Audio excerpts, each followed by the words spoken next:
Thank you, Rob. Ladies and gentlemen, I was originally asked to talk about the history of the Stock Exchange of Adelaide as a result of the project for the Exchange's centenary in 1987. The Exchange's history, I had by chance already found, was one of the best stories around town. I think it remains so. I don't claim to have done justice to the story. That's not said with mock modesty. You can divine it from the number of people who ask for the real history of the Exchange. The unwritten story of sagas and scandals which they say they'll pay good money to buy. You can read the written version, copies of which the Australian Stock Exchange has supplied this evening, if you have to. But to spend a whole evening now looking at that history might be ominous. The Stock Exchange of Adelaide itself seemed to think so, and issued a warning not to linger too much in its history by decreeing a few months before its centenary date in 1987 that the Exchange should cease to exist. The old Exchange, of course, is now part of the Australian Stock Exchange. At the time, for the struggling historian commissioned to complete the history for the forthcoming centenary event, it was a remarkable decree. The decision to surrender its independence meant that the Exchange would have a centenary history without a centenary. It was as though the Exchange had decided to throw away its wicket just as the crowd was beginning to cheer. As though the Exchange's earlier and most illustrious member, Sir Donald Bradman, racing up the pitch for 100th run, had stopped within inches of the crease, scratched his head, turned and charged into the pavilion. Celebrations, however, by exchanges, by companies and by successful speculators can repay further study, especially if you like excitement. On mining fields, for example, there were spectacular occasions. At a Goldfields dinner in Kalgoorlie in the 90s, Adelaide speculators threw the piano from the first floor into the street below. George Mudell recalled a riotous after-dinner spree at Silverton in the 80s, when amid cascades of bubbly and rivers of scotch, as he put it, everyone was full of drink, and so was John de Bourne's newly imported grand piano. Tumblers were hurled about, smashing every mirror and picture on the walls. It was said, by the way, that de Bourne's Silverton Hotel, de Bourne's Folly as it was called, sold 19 tonnes of beer in its first 4 weeks of trading. De Bourne, a huge man with a squeaky voice, later became a member of the Stock Exchange of Adelaide, though he had to resign from its committee due to an indiscretion. That's actually in the written history of the Exchange. I have another reason for not wanting to explore exactly the same Stock Exchange ground again. It's sensible for someone who comes from a line of males that doesn't make old bones to look at other things while there's the chance. The recent death of another of those males is a spur. Perhaps I can be forgiven for mentioning this now, but this society knew that man well. He was Vic Reeves, who conducted the film evening at our meeting in February this year. He'd done so 2 or 3 times before. In fact, his first presentation to this society, Adelaide in the 1920s, was on the 4th of July 1975, within this society's first year. It would be good to think that someone will fill the shoes of the picture show man, as he was affectionately known, for society after society in this state consumed his bountiful time and energy.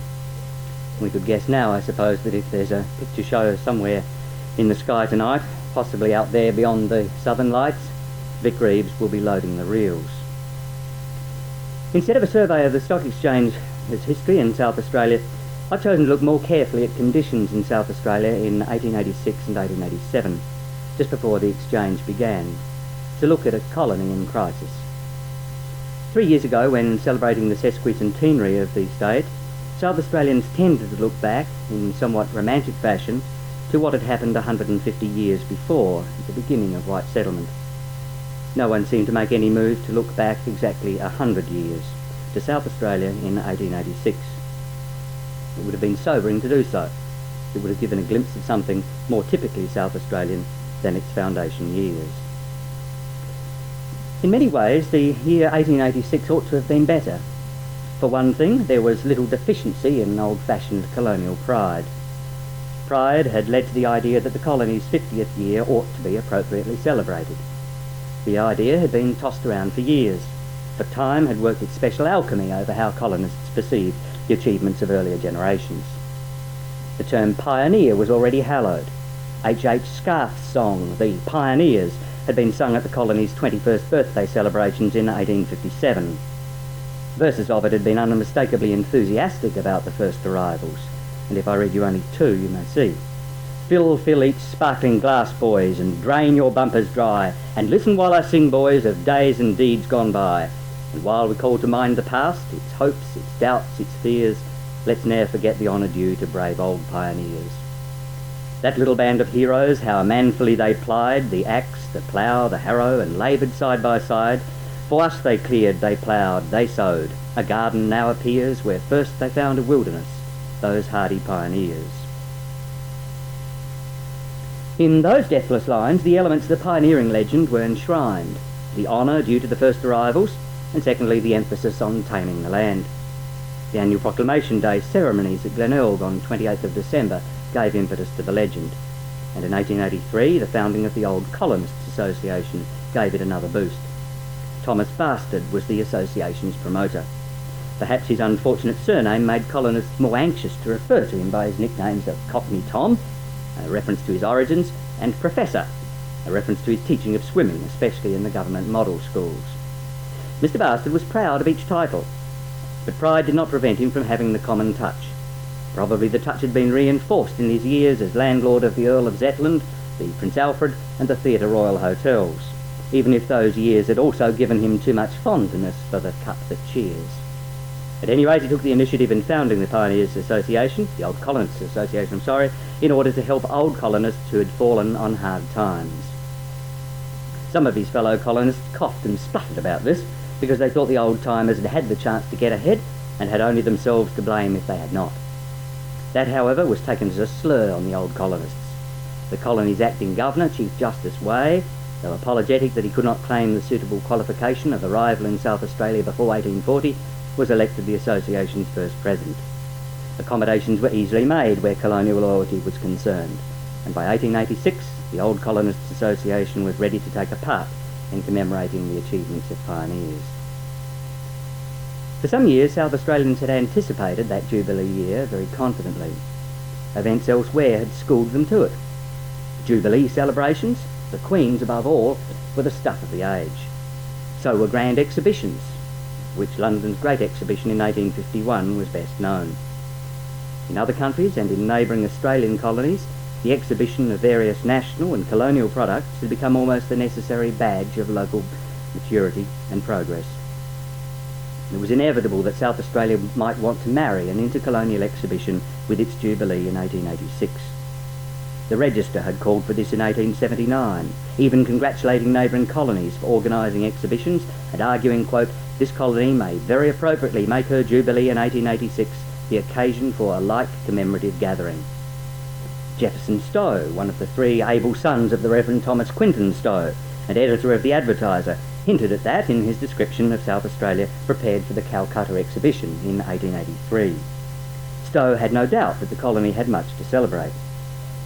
In the year 1886, he said, "She will be able to point to the results of half a century of colonial enterprise and labour, to the energy, patience and sagacity that out of a wilderness occupied by a few wandering savages, who did not cultivate a rod of ground, have built cities and towns, established harbours, constructed 1,300 miles of railway and thousands of miles of macadamised road, spanned the continent with electric wire, raised corn in abundance for a considerable population, and shipped a large surplus to distant lands, planted orchards and vineyards, worked valuable mines that are known throughout the world, stocked the country with millions of sheep, built up a trade that, in proportion to the population, is hardly equalled by that of any other people, founded a commonwealth with the institutions of a free and Christian people, rejoicing in their privileges, and, notwithstanding the defects and inequalities belonging to every human society, possessing the comforts, luxuries and refinements of older and larger communities."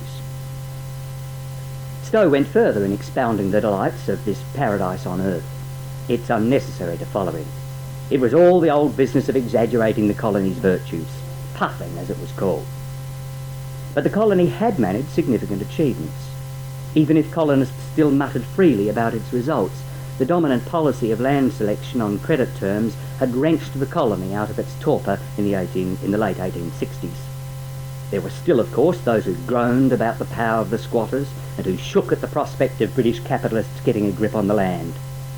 One of these, styled South Australian, in a letter written to the press in January 1886, reminded colonists that immense areas had once been held by a few shepherd kings paying only nominal rent for their territories. South Australian feared the intrusion of new capitalist barons from England, barons whose capital might bring in a feudal system of semi-slavery. Like others, South Australia knew there was much at stake. By 1886, even eyes half blind from dust in droughty paddocks could see the colony's transformation. 17 years of credit selection, coupled with a vigorous program of public works, had done their work. Of South Australia's population of just over 300,000 in 1886, about 3/5 lived in farming areas, many in country towns and districts not existing in 1870. A substantial yeomanry had been placed on the soil. Though a frontier air still hung about them, a majority of the new settlements seemed permanent enough. And they had an almost animal noise and intensity, locomotives snorting in new station yards, cattle bellowing in trucks that Gawler artisans had crafted, farmyard poultry scratching over soil where malleefowl had nested, and, often drowning out almost everything else, parliamentarians braying about the wonder of it all. South Australians felt they did have something to celebrate in their Jubilee year from 1886. As the year began, difficulties seemed of the usual kind. Since it was summer, there was the normal rash of complaints about the heat. Colonists were persistent on that score, and given the number of them who worked outside at that time, it was not surprising.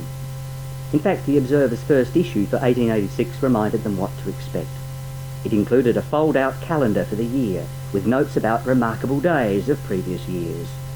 Alongside 9th January was noted Great Heat 1862, thermometer 159 degrees.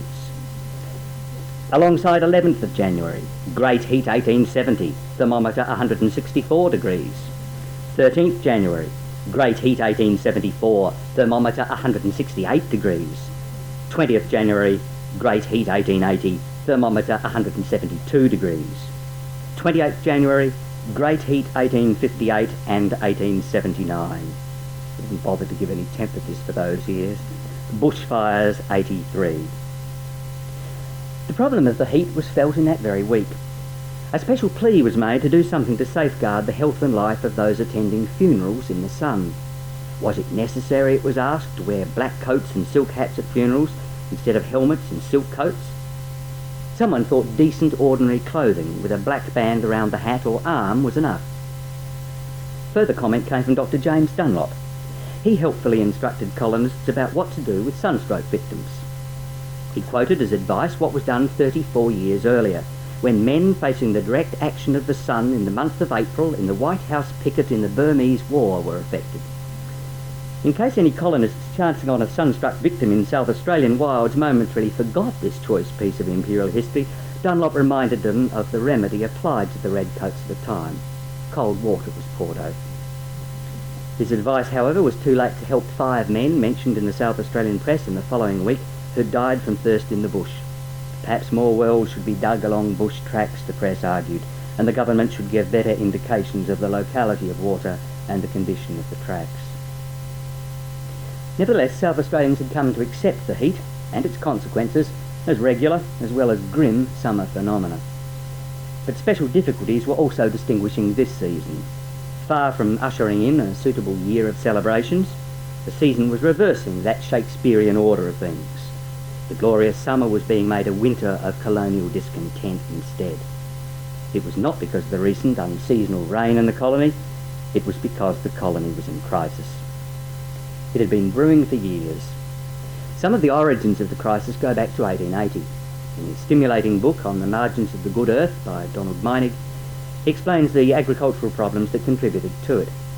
Drought in 1880 and 81 had crushed northern farmers just established on the frontier. Others suffered badly as well. Wheat growing, some were finding, could be a precarious affair. The colony's average wheat yield, 9.8 bushels an acre in 1879, was halved in 1880 and was even less in the next 2 years. The yield in 1882, for example, was a miserable 4.2 bushels. Could the northern farmer survive? A city editor wondered. Supposing they were to get a good crop next season, we would ask, is one good crop in 4 or 5, or even 3 or 4, worth all the labour, the money and the time that are expended in procuring it? seriously, is the game worth the candle? The game was not worth the candle. There was a brief respite in 1883 and 84 when yields climbed to over 7 bushels an acre, but the yield in 1885 of about 3.2 bushels was disastrous. Wheat prices and total production were down. Early in 1886 the press spoke of the almost total failure of the harvest, chiefly due to drought and the effects of rust. The surrender of holdings was only one consequence. The title of Meinig's chapter, Drought and Retreat 1881 to 1884, suggests what happened. The traveller today in the area of Goyder's Line, of course, can still find evidence of it. The rout of the northern farmers has become part of our folklore. There was evidence of the disaster inside the line too. Evidence appeared in Adelaide, where the flow-on effects were pronounced. A city heavily dependent on rural prosperity could not really escape, and the crisis of 1886, to be felt acutely in the city, owed much to the rural decline of the previous years. But it's that agricultural decline, not the deterioration in the city, that has been given attention and passed into folklore.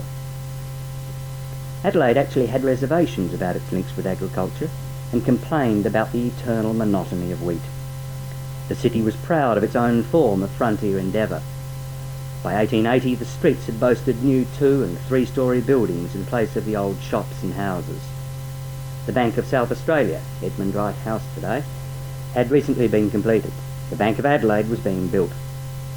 New government offices in Victoria Square, the university building and extensions to the Institute had been part of the building boom. Green's new exchange in Pirie Street gave investors and speculators a chance to trade in the shares of several companies not immediately linked to agriculture, such as mining, horse tram and other city services. In the next 2 years, a fire of speculation had consumed the attention of city interests. The fuel was cheap money. "Who wants money?" the Adelaide Loan and Discount Company asked in a bold advertisement in 1881. Well, land speculators did. Along the New Hills Railway, near the Blackwood, the Lair, Crafers and Aldgate stations, the Hills Land and Investment Company began subdividing. Elders Wool and Produce did the same at Crossfell, near Crafers. A vast crowd overflowed the Unley Town Hall on a hot Saturday afternoon in 1882 to buy 600 blocks in the new Malvern estate. Development schemes were pushed ahead at Henley Beach, Grange and Largs Bay. Occasionally all the promoters' arts, including dummy bidding and plying the auction crowd with liquor, were employed. If life for the frontier farmer was a gamble, some of his city cousins seemed determined to enjoy a similar experience. Mining too had been attractive. City cousins, as well as cousin Jacks, had long hoped that mining might bring South Australia the same prosperity as Victoria. The crisis of 1886 came partly from the failure of that dream. Mining, of course, had once saved the colony. Copper had done the trick. But since 1872, low copper prices had depressed even the large York Peninsula mines. Small companies had often been forced to the wall. The fabled Burra mine, of course, had to close in 1877. But it was gold, not copper, that enchanted many colonists. In 1864, the government had brought Edward Hammond Hargraves to South Australia to find a goldfield. Famed then as the discoverer of gold at Bathurst, today he's been unmasked as a gold rush publicist and blowhard, Hargraves found nothing. Yet there was a burning conviction that the colony must have undiscovered goldfields. Early in the 1880s, South Australia had, in J.C.F. Johnson, journalist, mining promoter and later parliamentarian, a gold publicist of its own. For a time, Johnson made the Manor Hill and Woodside mines his special concern. Others joined him in arguing for more extensive testing of gold prospects. By 1882, however, there was little to show for a modicum of effort, except several shaky prospectuses, a good deal of worthless share scrip and a few specks of gold, some of which had come from sovereigns used to improve or doctor a trial sample. The end of the Adelaide gold share boom of 1882 came amid much huffing about bogus companies, salted mines and shady promoters. Unfortunately, these were to become trademarks of Adelaide mining enterprise. Mining at the exchange, it was often called. Since the race of fools is perhaps the hardiest of the human species, Adelaide schemers would get the chance to succeed in similar activity in future decades. Adelaide became a byword for it, bleeding money freely from the city and the country, from other colonies and overseas. At the beginning of 1886, however, even this speculative fervour was quiet. Genuine mining endeavour, too, was unpromising.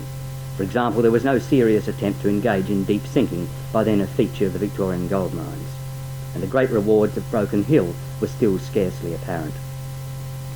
This malaise in mining contributed to the wider decline. By January 1886, depression had South Australia in a vice. There was despondency about the way out. Things will not get better until trade revives, one group moaned.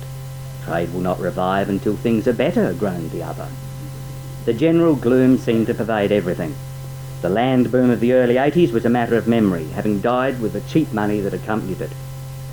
The colony's banks resembled mortgage companies, with large sums tied up in land to the detriment of normal trade. The prices of the colony's staples, wheat, wool and copper, were all down. Shuffling groups of unemployed men worried John Downer's government, in office since June 85. While there was some work available on the Northern Railway project at Hercote Springs, there was now a net outflow of population from the colony. Nor in his brief time as Premier had Downer endeared himself. He'd cut government expenditure and adopted the protectionist policy favoured at 2 large public meetings. Judgments were harsh. A newspaper editor reviewed the period grimly. It was becoming daily more manifest, the editor said, that we were approaching a crisis in our national history. A protective tariff was carried, and that so far from alleviating the distress, it has intensified it, and by increasing the cost of living to a serious extent, especially in the case of those who have small fixed incomes, it has left less money free for starting any new ventures. We are not stating the case too strongly when we say that the worst policy that adds to the disasters ever endorsed by a South Australian Parliament was carried in one of the worst sessions ever known and caused by one of the worst seasons ever experienced. These warm words were written in that hot month of January 1886, with bushfires and building fires adding to the heat. Incendiarists, of course, those colonial bugbears, were said to be still about.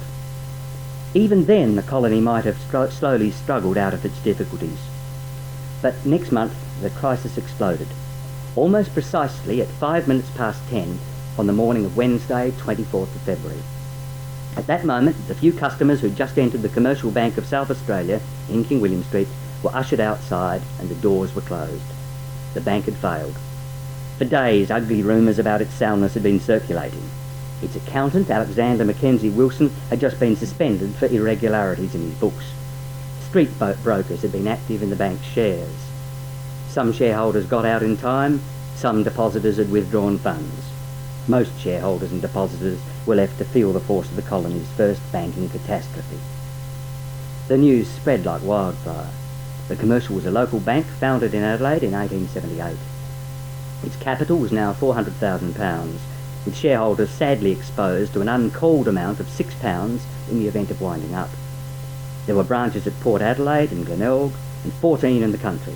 There were also branches in Melbourne, Perth, Silverton, Pernambuco, which of course is North Broken Hill and old Silverfield of 1883, and at Palmerston in the Northern Territory, and London.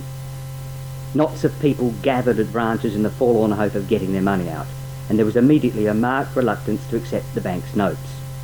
A poor woman at Port Adelaide had only £1 commercial pound note left to pay her rent, and only the action of a good Samaritan who gave her gold for it enabled her to pay the landlord. Then, a day after the closure, shareholders met in the Adelaide Town Hall. The bank's chairman, the Honourable R.A. Tarleton, reached 3 weeks before by a horseback messenger in the south of New Zealand on holiday, attended.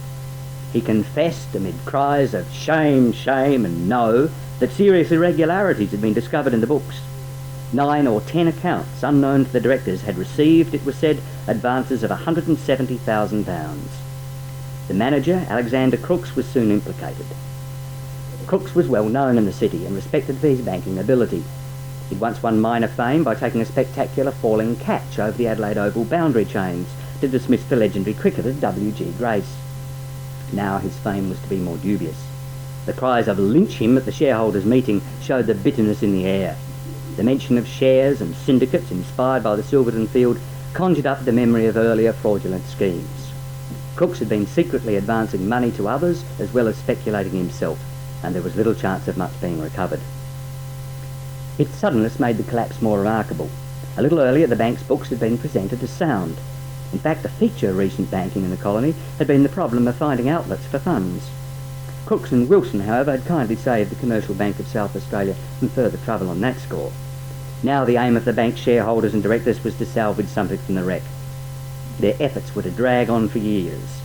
Crooks and Wilson were more speedily disposed of, as charges were quickly pressed against them. In April, each was convicted of embezzlement, Crooks being sentenced to 8 years imprisonment with hard labour and Wilson to 6. At the same time, the bank's affairs were found to be worse than originally thought.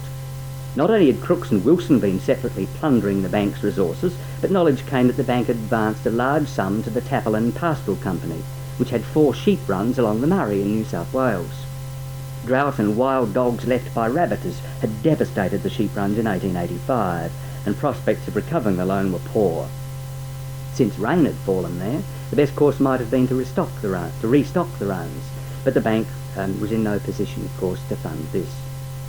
Nor would another bank amalgamate with the Commercial. From April, the bank began a tortuous liquidation that became a saga of its own.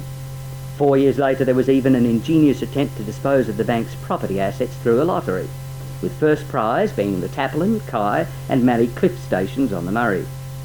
But the scheme was found to contravene the Lottery and Gaming Act, while the hapless sponsoring broker, Gavin Gardner, was not only arrested but hanged in effigy from the top of the Napoleon Hotel by mirthful fellow brokers. The whole miserable affair was to drag on for another 2 years. Shareholders had to pay another £2 in capital, and inevitably some people, including widows and other needy victims, suffered serious financial loss from the collapse. As early as May 1886, it was being claimed that shock from the collapse had caused 3 deaths and sent 2 business people to the lunatic asylum. Bad odour hung over some of the banking principles involved. Tarleton's initials, R.A.T., were referred to suggestively, and Tarleton himself went to live in South Africa for a number of years.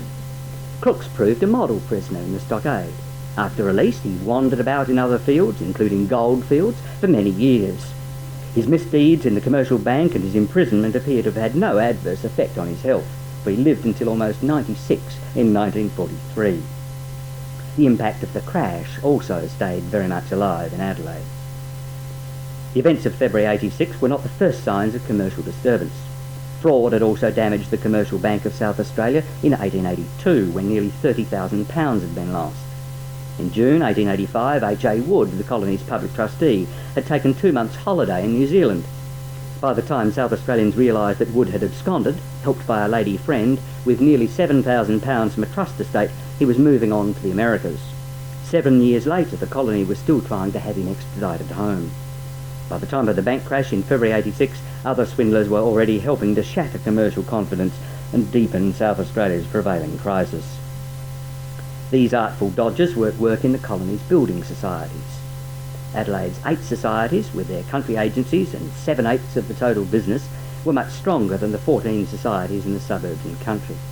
Harry Dixon Gell, a building society secretary since 1874, had written in 1885 about the great benefits and improvements such institutions as building societies have effected and are effecting in South Australia. Yet the benefits seem to be going in strange directions, and not improving those for whom the societies had been organised. Only a few hours after the Commercial Bank had closed its doors in February 1886, a large number of shareholders in the Permanent Equitable Building Society met in its Hindley Street office to continue probing the society's accounts. The late secretary, Walter David Hewer, had been living up to his name, hewing his way since 1878 into about £8,000 of the society's funds, into what was called the hard earnings of the bone and sinew of the colony. The directors and auditors, with interests and borrowings of their own, had been pleasantly lax. Some properties on which money had been advanced were in a state of ruin, the society's affairs in chaos. A new board had to write off large sums and try to restore order. Hewer, however, could not help them, the Crown requiring his services for 8 years' imprisonment. The Adelaide, Kensington and Norwood Building and Investment Society was also in disarray. The secretary, Godfrey Egremont, who had several aliases, had behaved in even more spectacular fashion than Mr. Hewer, fleeing in October 1885 to the continent, with his family following. Detective Charles Heinen was sent to fetch him back. The reason? Mr. Egremont seemed to have been fond of using the society's funds for his own purposes. Heinen found police holding his quarry in Stuttgart, but then found the cumbrous machinery of the German law an obstacle for many weeks. At length Heynen managed to get Egremont to England and finally brought him back to Adelaide. They shared the same cabin on the steamer Carthage, on what the detective pronounced was mainly a splendid voyage. In court, Egremont, charged with embezzlement, behaved coolly, and before being sentenced, handed in a statement explaining some of his deeds. Once again, mining speculation was involved. In consequence of continued reverses he submitted, I was led to turn my attention in 1882 to gold mining, and then acquired sundry interests in the Woodside district. These interests became very valuable. Unfortunately, however, I was prevailed upon to pledge myself not to part with these properties. I was thereby induced to work these properties, and the appropriation of the Society's fund was the result. Another result, Judge Boko told Egremont, was that provident and hard-working persons now found their savings for times of sickness and old age swept away. And the learned judge was clearly puzzled by all that was going on in the colony. This state of affairs, he said, is most extraordinary. It seems as if the criminal classes are being reformed and that the eminently respectable classes are becoming criminals. If they do, they must suffer as criminals. Egremont was sentenced to 6 years with hard labour. Judge Boko undoubtedly had in mind a case before him on the previous day. Ernest William Minchin had appeared on a charge of fraudulently and feloniously embezzling £1,000 in April from the National Bank of Australasia. Chief teller at the bank's Adelaide office, Minchin had succumbed to sudden temptation, not to a long series of offences, and a sentence of 3.5 years was imposed. The judge would have been aware of Alexander Walker's case too. Late secretary of the Young Men's Christian Association, Walker was charged with embezzling £1,288 16 shillings from the association. A former Victorian and son of an esteemed minister of religion, Walker had been defrauding the association for more than 3 years. He referred to his sin in the matter and to his hard work for the association. When asked whether the money had gone in gambling or bad women, he replied, "No, but it has gone in cost of living and in assisting impecunious young men." Chief Justice Way was critical of those Adelaide worthies whose loose supervision of the YMCA's affairs had allowed the offences to continue for so long. In sentencing Walker to 4 years with hard labour, Way stated his own duty of trying to prevent crime from spreading when so many public and private employees were falling prey to it. Embezzlement thus became a commonplace in the colony's crisis. Only a good bank hold-up seemed to be missing. Or was it? In a case arousing great interest, Judge Boko and a jury tried to decide that very point. The circumstances were baffling. John Whitecross Lyle was charged with embezzling the sum of £1,245 from the Commercial Bank of South Australia after it had closed its doors.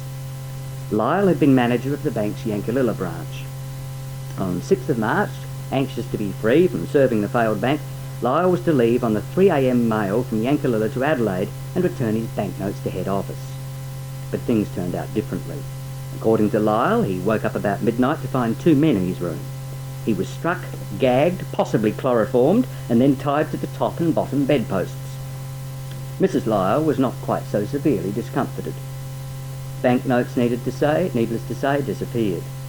The commotion caused people to come. Mr. Lyle was in a bad way. According to a report, burly neighbours, unused to tender offices, nursed him for hours with feminine gentleness and sprinkled him with vinegar during the slow revival of his consciousness. A recurrent delirium followed. So many neighbours crowded around the premises that all trace of the burglarious footsteps was rendered impossible. Bad characters, it was rumoured, had been about the town. Well, the bank's directors, sorely pressed by their various difficulties, seemed to lack imaginative understanding of Mr. Lyle's predicament. They charged him with embezzlement. The case, in keeping with its evidence, was heard in a strange legal manner.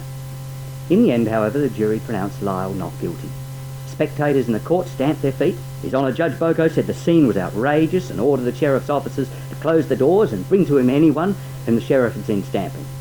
The worthy officer could not do so, and the hearing concluded with Mr. Lyle being congratulated by his friends, relatives and counsel. The excitement of the Lyle case demonstrates again that, as in other times of crisis in Australian life, the drama is often played out with banks at centre stage. The South Australian crisis of 1886 followed this pattern. Rumour has usually proved a hard mistress in this kind of affair, and it was no different in 1886. Rumour shook the foundations of the local banks operating in South Australia. The collapse of the Commercial Bank of South Australia in February left others prone to be affected by the faintest airs of trouble. On the 13th of April, just after the Lyell case and with the commercial bank's affairs being hotly debated, stories about shaky private firms and public institutions ran through the city. The City of Adelaide Land and Investment Company was known to be in trouble, and losses seemed inevitable. Who else could be affected? Soon anxious depositors in the Savings Bank of South Australia gave an answer. They hurried into the bank's head office in King William Street near the North Terrace corner to give notice of withdrawals. 8 of the city's banks then, of course, were in King William Street. It had a name as the Street of Banks. The Savings Bank was said to have suffered heavy losses through forgery and depreciated securities. Next morning, 200 or 300 people jammed inside the building when it opened, withdrawing funds or giving notice of withdrawal. The run on the bank slowed in the afternoon, and at the end of the day only 3/5 of the £15,000 for which notice had already been given had been demanded. The bank, with a very conservative loan policy and no problem of embezzlements, was absolutely sound, and within 2 days redeposits included several large sums. The tendency to believe any reports about the safety of a financial institution was much condemned. That, of course, was not enough to prevent further alarms. Soon it was the Bank of Adelaide's turn. Its shares began to fall heavily. By June they were only £4 after sales at £6.10 a few weeks before, and then a panic-stricken small shareholder offered shares for £3.18. The usual rumours did the rounds. Heavy losses, swindling employees, loans to the bank's directors. Each gave heat in the general climate of fear. Worried souls inquired at the bank. The directors allowed the press to attend a directors' meeting. Assurances were given about the remarkable security of the bank, and fears gradually subsided. Another local bank, the Town and Country Bank, was less fortunate. There had been claims in 1881 at the bank's formation that its promoters had included shrewd businessmen as well as men of capital and position. The men of capital and position, however, were rather uncomfortable with the bank's affairs in the first half of 1886. There was no large-scale fraud, but problems stemmed from advances for speculative land purchases. The bank's chairman, Samuel Glyde, tried to soothe shareholders at the annual meeting in May, telling them to take no notice of idle, disgraceful and unfounded rumours about the bank. Such rumours, he said, caused people to sell their shares unwittingly. A voice called out, "Not unwittingly," and the voice was right. The knowledge of bad and doubtful debts in the bank's business was already admitted. It was not enough to blame brokers for talking down the value of shares, so that the price was only half the capital value. The bank had already written off the whole of its reserve fund and acknowledged the serious shrinkage in the value of securities.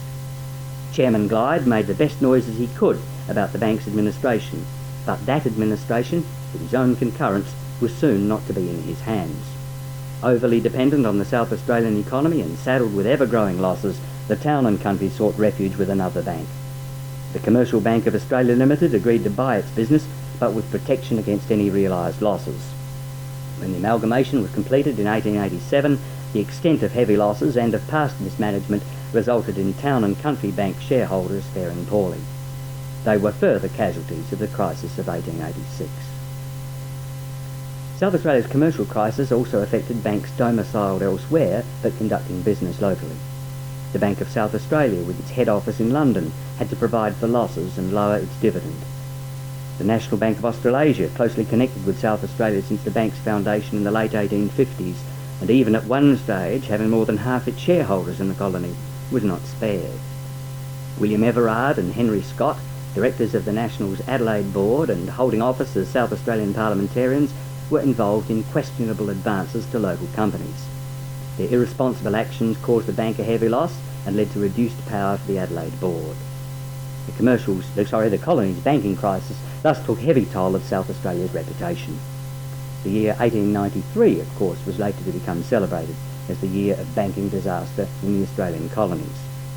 South Australia, with its crisis in 1886, could hint to others what was to come. Despite the commercial flavour of some of the most spectacular episodes of the 1886 crisis, the crisis affected far more than the commercial classes. That was shown in many ways. Samuel Glyde, for example, might have looked at events with the eye of chairman of the Town and Country Bank, but he was also a parliamentarian and former mayor of Kensington and Norwood, and represented a district with a large number of working men. As their representative, he'd been asked to attend a public meeting in March in the Adelaide Town Hall, at which the conditions facing the labouring classes were discussed. The meeting followed the formation some weeks earlier of a working men's political association to take political action on behalf of such men. James Clements, prominent in the United Trades and Labour Council, which had been founded in 1884, took the initiative. He proposed a motion stating that in the opinion of this meeting, it is absolutely necessary that Parliament be at once called together to deal with the commercial depression now existing, and for the purpose of initiating works of a seasonable and reproductive character, and that it is desirable that the duties on the necessaries of life be abolished, and in lieu thereof an increase of the land tax. Frustration with the colonial government prompted this call for more public works, the abandoning of the protections policy, and an increase of the land tax. When Premier Downer's name was mentioned at the meeting, cries of "kick him out" rang forth. Clements went on to claim that Adelaide had more idlers, respectable idlers, in its streets in proportion to population than any other street in the world. It also had a large number of men who made good livings on humbug. The latter group bartered land. It would be as useful to the country, Clements continued, if they bartered white mice with green eyes. Another speaker supported him, arguing that the rotten management of the country was the cause of the depression and the bad state of affairs. Other speakers of the meeting attacked the quality of parliamentary members. G.W. Cotton, a member of Parliament himself and known for his working men's blocks scheme, claimed to have always taken an interest in the workers' cause. William King went further. If they abolished the Parliament, he said, and appointed 6 good men to manage the colony's affairs, the present difficulty would soon be got over. Carrying Clement's motion unanimously, the meeting elected a deputation to wait on the Premier for the purpose of giving effect to the resolution. Was all this merely the idle talk of idle men? Cotton was often accused of too much talk, as he admitted at the meeting, and during that troubled year there were plenty of accusations about loafers, that there was work available but not men to do it. But the increased numbers of the unemployed in 1886 were scarcely the result of an increased tendency to loaf. There were often dozens of the unemployed on the Victoria Square corners near the Labour Bureau, with names being put down for any fresh government work to be done. When 3 special coaches were arranged in April to take unemployed to Parawirra for gold prospecting, 94 of the 100 unemployed supplied with tickets turned up to set off. The city meetings, however, more clearly revealed the genuine concern of the unemployed. On the 31st of March, a week after the town hall meeting, a deputation of unemployed and other men waited on the colony's governor, Sir William Robinson, to request that Parliament should be called into session. Robinson's own position was under attack, since a number of colonists were wondering why the colony needed a governor at all. Now, acting on the ministry's advice, the governor declined the deputation's request, whereupon a mass meeting took place in the Central Market to explore the public works policy further. When the meeting decided that delegates should wait on the Premier next day, a sensational rumour arose that the deputation would be accompanied by a great demonstration outside the government. One man even called to Premier Downer at the end of the meeting, "Come out and show yourself, can't you?" But the Premier did not oblige. The matter didn't end there. With Henry Taylor, an advocate of land nationalisation and of Henry George's ideas, in front and shouting to Government House, the deputation headed down King William Street. A column of 400 men advanced to Government House, where the police commissioner and a double line of police were drawn up. Taylor was cheered when he claimed that as British subjects they had a right to address Her Majesty or her representative. He deplored the depression and the ministerial maladministration that had produced it. Then the deputation met the governor on the Government House lawn. James Clements explained their wish to have Parliament assemble. His Excellency promised to reply next day, but for a second time, on the Premier's advice, the request was turned down. Downer's sentiments shone through in some golden words in the Governor's reply.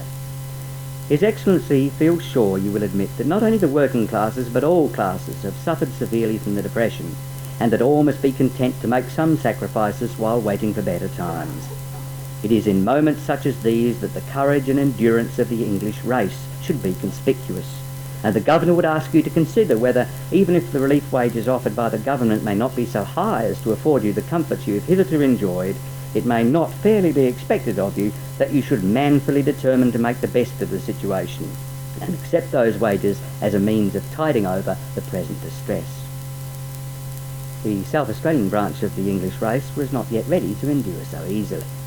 The Governor's reply prompted another mass meeting, this time in Victoria Square, where about 1,200 men and women, employed and unemployed, gathered on Saturday afternoon, the 3rd of April. Foot and mounted police waited near the city watchhouse, and there was talk of seditious utterances to be made. But again the assembly was orderly. Clements had a cool head. After reading the governor's reply, he said it would be a bad job if there were a riot, as it would damage their cause considerably. Even when a voice from the crowd answered his rhetorical question, would a riot give them food, in the affirmative, Clements was in control. A riot, he said, would destroy the property of the very men who sympathised with them, and if a riot occurred, those who had proposed it would probably be found on the roof looking on. The meeting was inconclusive, and a shower of rain helped to end it. Even a meeting 2 nights later, attended by an estimated 1,500 people and addressed by a sympathetic Charles Cameron Kingston, made little headway. Yet the conviction remained firm. While Downer and the ministry could argue that the depression was due to natural causes, there were many who thought that bad government was a powerful, if not the real, cause of their misery. The point was hammered home in further meetings. At one of them, when Clements warned against parliamentarians who would not alter the present state of things, there were cries of "chuck them out" and "chuck them in the river." The crisis of 1886 continued against its unhappy background of unemployment and argument about its origins. This part of the crisis is a story of its own, intertwined with opinions about colonial land policy and reflections on the quality of government. Since these issues were seen in moral terms, it was inevitable that judgments were freely made. It was inevitable, too, that the clergy and ministers of religion should be among those making the judgments. They had much to feed on. While the unemployed and their friends railed against the quality of parliamentarians, even one of their parliamentary friends, Charles Kingston, caused the moral issue to be more passionately discussed.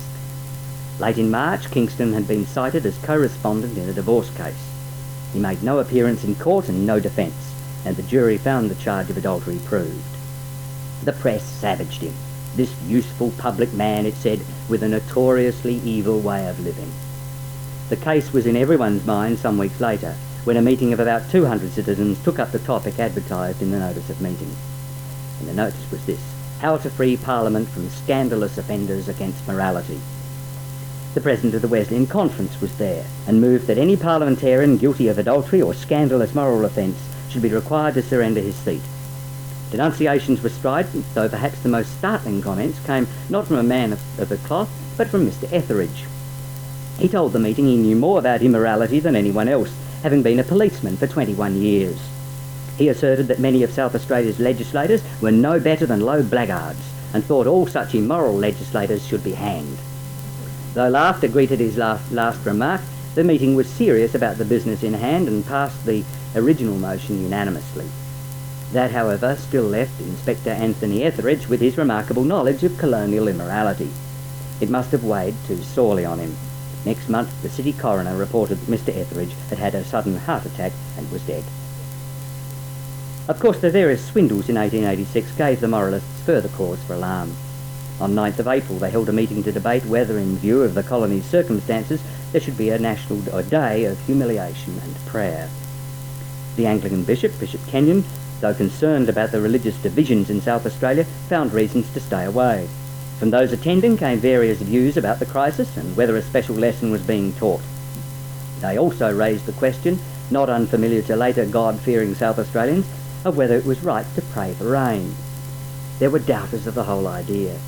A correspondent asked how a day of humiliation and prayer could turn in South Australia's favour the state of the copper market, the wheat yield of land never intended for wheat growing, and the price of wool. A newspaper editor said that until the unalterable character of social and economic laws was recognised and obeyed, then a special day to atone for the evils arising from disobeying those laws would be a mockery and a delusion. But the planning for the observance went ahead. At another meeting, chiefly of Wesleyans, Bible Christians and Presbyterians, it was decided to set aside Sunday, 18th of April, as the special day of humiliation and prayer. Providence of a speedy kind attended the decision. On that Sunday, 18th of April, the very skies were darker. From early in the day, a few showers fell. The glass dropped. 3 days later came several more showers and steady rain set in. More than an inch fell in Adelaide. Reports from the country where farmers had been carting water and the government had been sending water trains were encouraging. It was not the end of crisis, but it seemed that some prayers for the colony's salvation might yet be heard. Providence, however, was being limited in its favours. Exactly on that midweek evening, as rain set in, a bad accident occurred on the Northern Railway line, being extended from Maree at the time as a relief measure. A ballast train returning men to the construction camp at Finnis, 36 miles west of Maree, rammed into some of Mr Russell's Mundoudna station cattle, attracted by good herbage in the surrounding hills. The engine was pushing 11 trucks with 30 navvies aboard. The collision hurled 7 trucks down an embankment, killing 5 men and injuring 3. At an inquest next day, the jury recommended that in future a brighter light than the guard's lamp be placed at the head of the train. The resident engineer said that in future the engine would precede the truck carrying the men. The jurymen and the coroner and witnesses gave their fees for the relief of widows and families of the deceased. Like the economy of today, the crisis of 1886 lacked no shortage of analysts. At that time, too, wise heads spoke from armchairs to explain how to solve things. Solutions were easily offered. If humility was wanted, well, the clerics and many other colonists had made a case for that, though an editor reminded them of Oliver Wendell Holmes's remark that humility is the first of virtues for other people. Then, as now, there were those who urged that confidence was the main requirement. The Congregational minister William Roby Fletcher, well known as a lecturer, journalist and essayist about political economy, argued in August 1886 that South Australia had given way to panic. A loss of confidence was the colonial blight. Expressing such a view was already a familiar theme in South Australia, and was to remain so. Yet confidence had to grow from something more substantial than a sermon. As in the Depression of the 1930s, when Parliament was discussing a search for a cure and a member called out 3 inches of rain would be the best cure, with hear, hear from other members, the opening of the heavens seemed more desirable. But lack of rain continued to taunt the colony for much of 1886, stunting crops and threatening to cut the harvest yield again. The only encouragement was that from mid-year the swindlers seemed, at least for the moment, to have exhausted their energies. Late in the season, proper relief finally came. Good rains fell, bringing revival to dying crops and promising an average harvest at last. Rain also fell in pastoral districts, drought-stricken for years. It coincided with a revival in wool prices, which for some weeks had been the only light in the darkness. Then came a minor miracle. The year had already brought news of a gold find in the Kimberleys, and it seemed South Australia had missed out again on the discovery of the precious metal. The finding of gold at the Titulpa run on the old Walkeringa field changed all that. In October, after their bread supply had run out, 2 Thomases, Thomas Smith and Thomas Brady, had been forced to stop at Tonkin's Dam to make damper. One Thomas, Brady, was rather doubting when his mate came into camp and announced success.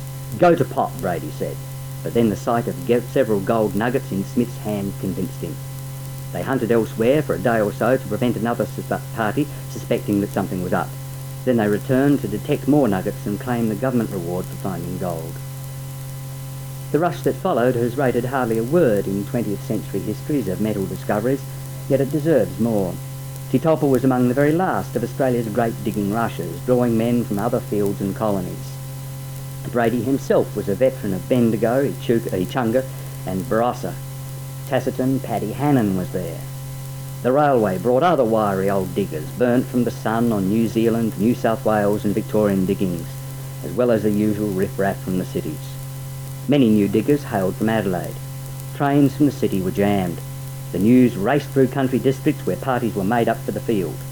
Downer and an official party hurried to the find, though on arrival they were scarcely recognisable due to their covering of dust. Other problems, besides dust, lurked for the thousands who went. The lack of water wrecked the chances of washing for gold and corroded domestic comfort. The searing summer heat, outbreaks of typhoid and dysentery, and the lure of sly grog were the undoing of many. A few returned to Adelaide with reward for their efforts, like the group who weighed nuggets in Graf's baker's shop in Lower North Adelaide and, giving no names, quietly took their leave. Titulpa gold was also displayed in Adelaide's Exchange Hotel. But it was hard to deny the truth. For most, like Louis Hyson, who left his young son Hans Hyson in charge of his city produce cart, it was a poor man's field, mocking honest toil. Titulpa, however, boosted colonial confidence. At the beginning of 1887, it encouraged hope that the colony might at long last be able to develop a mining field of its own.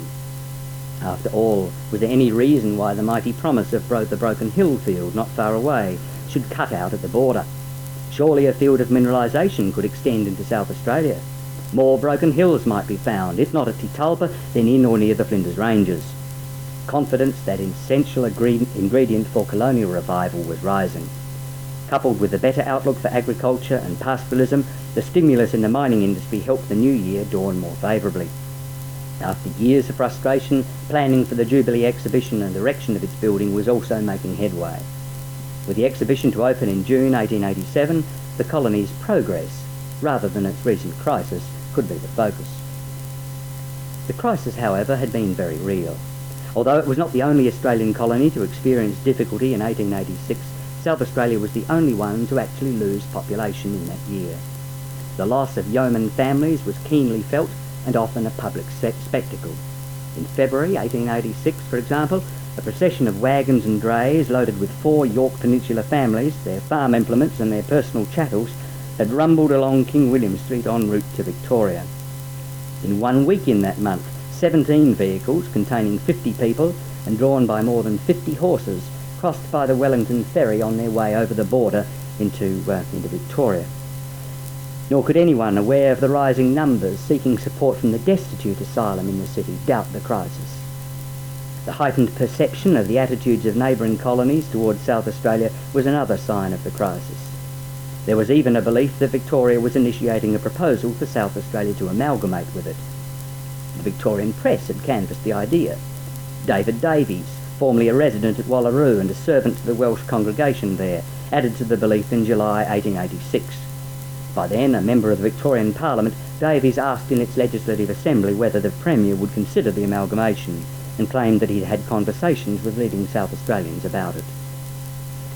Even at the year's end, with better seasonal prospects and the golden promise of Titalpa to cheer them, South Australians received an uncomfortable reminder that the miseries of recent years might still rise through their affairs. The reminder came in the very heart of Adelaide. On Christmas Eve, shoppers and sightseers herded into Rundle Street. The promenade had a festive air. Early in the evening, however, a gas jet or taper, it was hard to know which, brought a different kind of excitement to the crowd. A festoon of lace caught fire in Castle's drapery shop, in a group of buildings stretching eastwards from James Place in front of the old Primrose Brewery, at opposite Marshall's, and later Meyer store. The fire spread quickly, too quickly for the fire brigade, which was judged to be slow to arrive and was accordingly greeted with groans and hisses. Fire Superintendent Salter was annoyed because no one had initially thought to telephone the brigade, and the flames were thus mountains high, as he subsequently recalled when he first saw them. These mountains of flame began to devour Cunningham's eastern shop, the roof of which crashed in as the town clock struck 8. A reporter declared, "The crash when the roof came in was terrific. When the roof had fallen, the scene inside Castles almost rose to grandeur." There was nothing grand about the scene in Cunningham's. There, fireman Albert Clark, one whose prowess had helped the Adelaide Football Club to become colonial premiers, was trapped under roof and wall remains. Though he was still conscious when extricated and taken to the Globe Hotel and the hospital, his injuries proved fatal. Fireman John Gardner was also trapped under the debris. His body was not found until 2:30 in the morning. His memorial today, of course, is adjacent to the footpath on King William Road, and close to water. Another consequence of the fire, total damage of which was about £60,000, was the destruction of the Academy of Music, above a restaurant on the site. Fires in the Academy had run a course like the colony's bad harvests. This was the 3rd time in as many years that the Academy had burned down, each time at the Christmas season. To those believing that South Australia might be hauling itself out of a crisis, the end-of-year fire hinted that things were not changing. It was noted that superstitious people, the colony had its share, could feel that there was still something uncanny in the air. As the repeated Academy of fires, of course, were suggesting, and the superstitious, after all, had damned the year at its beginning, since it was a year starting and ending on a Friday. The effects of the general crisis of 1886 lingered long after its worst period had passed. Questions lingered too about its origins. The principal causes of the crisis presented little difficulty. The simultaneous decline in the colony's wheat, wool and mining industries had been overwhelming. Yet many had identified other causes, notably in legislative deficiencies. A Commercial Bank of South Australia shareholder had vented his anger about this in March 1886, when he advised fellow colonists that parliamentary enactments ensured that it was foolish to lay something aside for a rainy day or even old age. Given the discreditable insolvency laws and Parliament's concessions to farmers, he continued, perhaps one should knock down one's cheque and at least win a headache. His conclusion was bitter. No wonder bankrupt MPs, swindling bank and building society officials, and the noble army of land sharks in general flourish like green bay trees in this pious colony. And the swindlers? Some more perceptive colonists saw that the reasons for the rash of embezzlements had something to do with low pay for employees, and the matter should be addressed. They might have given greater emphasis to another factor, that bank and building society directors and those who administered associations such as the YMCA were lax in their duties. Looking back on it all, a present-day observer may reach a further conclusion. The crisis of 1886-87 seems curiously modern. South Australian farmers still cling precariously to marginal lands and may have to succumb in desperate times. World prices for wheat, wool and mineral products still leave the state too heavily dependent on markets elsewhere. The search for metals in South Australia remains alluring and elusive for public and private enterprise.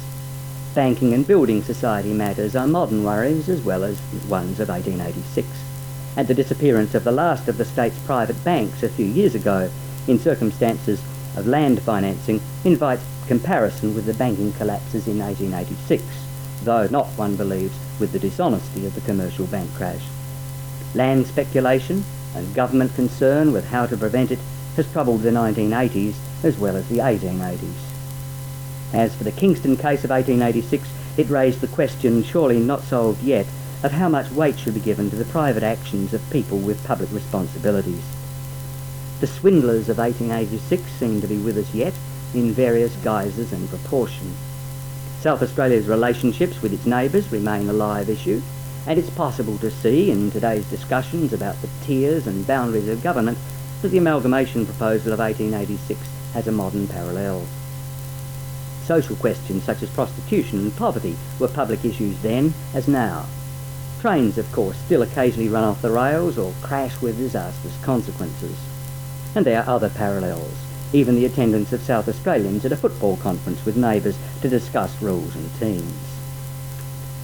Could the crisis of 1886, though, be repeated today with a concurrence of somewhat similar events and with similar force? The similarities suggest that it could. You may believe, however, that we've come too far for that we can master our environment, that we can have greater confidence in those who administer us, that we can suppress the darker forces, that we can even succeed in keeping the trains on the rails.